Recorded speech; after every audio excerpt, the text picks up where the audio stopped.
Merci d'être avec nous, Francis Kalombo. Vous êtes député, membre fondateur du parti de la majorité présidentielle, président de la Ligue des jeunes. Vous êtes tombé en disgrâce il y a un an. Vous vivez aujourd'hui à Paris. Ce report de la présidentielle, d'abord, c'est inéluctable d'après vous? Merci d'abord pour cette invitation et je remercie tous les techniciens de TV France, de TV5 Monde. Et pour répondre à votre question, je crois que non. Non, je ne suis pas totalement d'accord avec vous pour dire que la présidentielle pourra être reportée. Vous savez, la volonté des hommes peut toujours et encore changer le cours des choses. Voilà pourquoi nous demandons au président de la République, nous demandons aussi à la CNI, qui aujourd'hui a perdu tout crédit vis-à-vis de la population. Son impartialité est mise en cause, même son indépendance. Et je pense que seul le président de la République aujourd'hui peut et surtout tout faire pour sauver ce qui reste encore du processus. Je crois que sa volonté peut faire en sorte que les élections puissent avoir lieu dans le délai tel que prévu par la Constitution. Au mois de novembre donc, et cela même si la Commission électorale a dit récemment qu'il lui était impossible de réviser le fichier électoral dans les temps prévus. Non, pas du tout, puisque cette même Commission a dit que le gouvernement qui lui donne le moyen lui a imposé de lancer l'appel d'offres. C'est-à-dire que, quelque part, il dit que c'est au gouvernement de me dire si je peux le faire dans le délai ou pas. Et nous savons l'expérience, nous savons que si on veut qu'on fasse des élections dans le délai, on peut le faire. Mais si on ne veut pas, on ne le fera pas. C'est là où je vous dis que la volonté des hommes peut toujours et encore changer la cour des choses. Et c'est seulement comme ça qu'on peut sauver la République démocratique du Congo. Alors, vous avez quitté la RDC en janvier 2015, après avoir pris vos distances avec Joseph Kabila. On était à l'époque en pleine manifestation contre le projet de loi électorale. Comment est-ce qu'aujourd'hui, vous vous situez dans le débat politique congolais? J'ai pris mes distances par rapport à une loi et par rapport à quelque chose qu'on a proposé, que je n'ai pas accepté. La population n'a pas accepté non plus. Preuve, il y a eu des morts, il y a eu des dégâts. Et je pense que ce n'est pas seulement la première fois. Je pense que je suis du côté de la population. Je pense comme eux, je suis un défenseur, je suis un élu.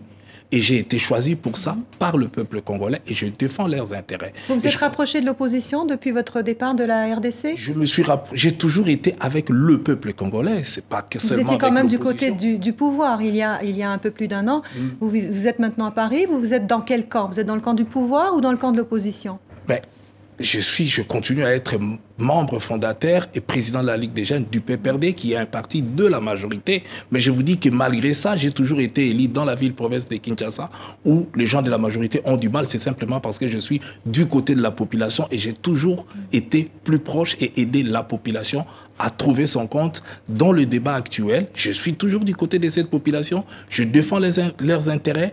Je prends en compte leurs déshydratats de manière à ce que le pouvoir puisse améliorer leur quotidien. Alors, on vous dit proche de Moïse Katumbi aujourd'hui, hein, l'ex-député, ancien gouverneur du Katanga. Est-ce que c'est vrai?